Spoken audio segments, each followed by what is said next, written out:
Hey, Wellness Warriors, welcome back to today's video where we're going to talk about lymphatic drainage for detox. Now, if that sounds super technical or like it's going to require a lot, relax. There's a lot of what you do on a daily basis that already does lymphatic drainage to detox your body, but I want to educate you just a little bit on how to speed up that process and some different tools and techniques that you can use. Now, if you don't have my guide yet, grab it over at lowertoxiclife.com for this and other tips on lowering the toxins in your life, including healthy shopping, reading labels, grocery lists, recipes, and more. I'm Jackie Elmer. Let's talk about lymphatic drainage.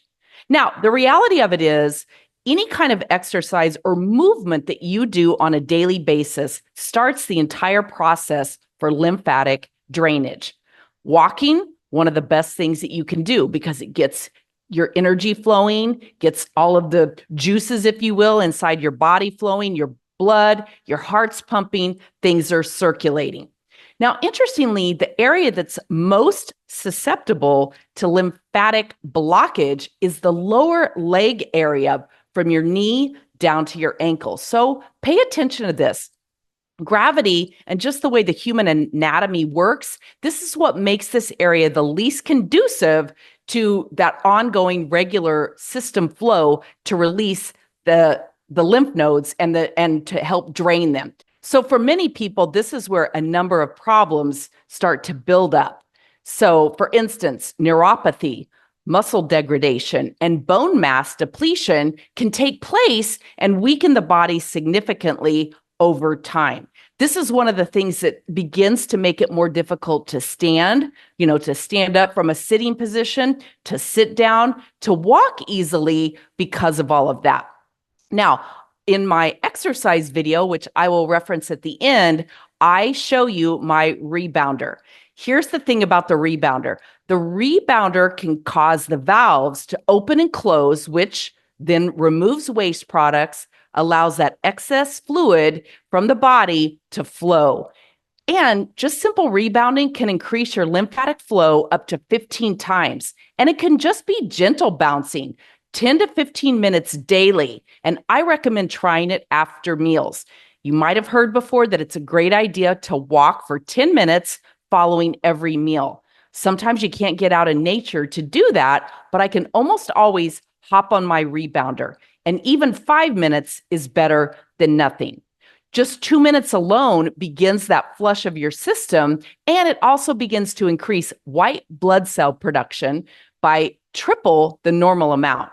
And it'll sustain that blood cell reproduction for up to an hour. Now let's talk about one of my favorite tools, the vibration plate.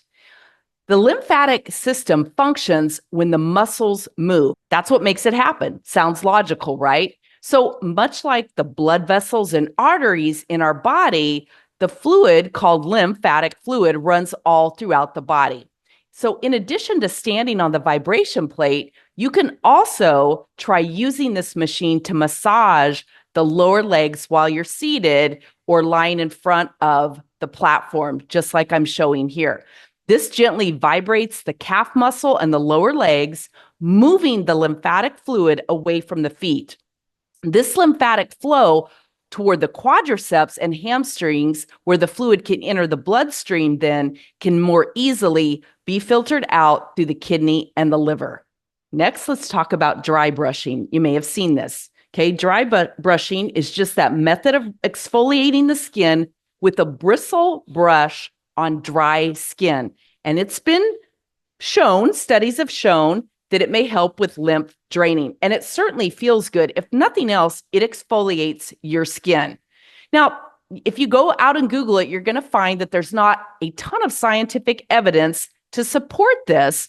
But again, when you understand how scientific studies operate, you realize that somebody has to fund those scientific studies. And who's going to pay to tell you to buy their $8 little lymphatic drainage brush, maybe $5. I don't know. So you have to decide for yourself how important those scientific studies are. Now, the most important thing with the lymphatic brushing is that you want to brush in the direction, so an upward motion. Okay. You want to brush upward in the direction below your belly button. Same thing. You're going to brush upward toward the middle of your body so that it comes together and then is excreted through the kidneys and the liver. It's a light touch. It's not meant to be intense. Then I always take a shower and I slather on my good coconut oil or my homemade shea butter, and my skin looks and feels terrific. And it can ultimately kind of invigorate you too. I'd love to hear from you if you give it a try, if you feel that little bit of skin invigoration after you've done it. And then finally, of course, there's lymphatic massage. There are a number of massage therapists out there who specialize in that. Now, again, that's out of the home and not always super cost effective, so you'll have to decide for yourself. Now, make sure you're subscribed to the channel. Leave me a comment below and let me know what your thoughts are on lymphatic drainage, if you've tried any of these methods. And again, make sure you grab my guide over at lowertoxiclife.com.